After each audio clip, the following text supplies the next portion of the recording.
Halos lumutang sa baha ang ilang sasakyan sa North Luzon Expressway sa bahagi ng Paso de Blas sa Valenzuela matapos biglang tumaas ang tubig sa kasagsagan ng malakas na buhos ng ulang dala ng habagat Lunes ng gabi.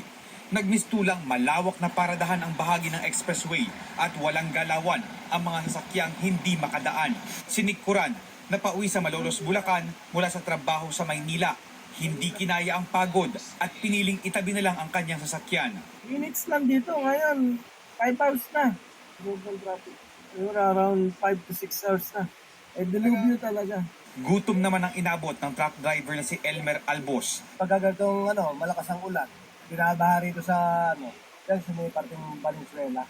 Haba kayo pa kaming dyan alas 5. Gutom na.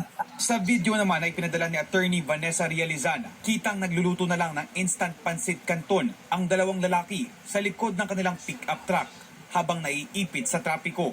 Kinailangan ding isara ng NLEX Corporation ang ilang toll plaza dahil sa baha. Nagantay din po yung motorista dahil wala po silang ibang makitang alternate na route po. Kailangan ihinto po muna namin para hindi na po madagdagan yung maapektuhan po sa loob.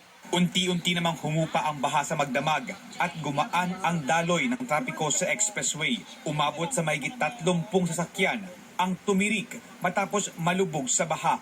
Nagsagawa na ng retrieval operation ng toll company para maalis ang mga apektadong sasakyan. Kabilang dito ang kotseng nirentahan ni Baby Nick daw para sunduin ang apong galing abroad. Halos 12 oras silang stranded kasama ang 2 taong gulang na bata. Dumating kami dito, matraffic na. So, umabot kami hanggang dito sa may gitna. Lumakas na lumakas yung ulan. Pagka namin, biglang lumaki yung tubig. Pumasok na sa loob. Hanggang sa may upuan po namin.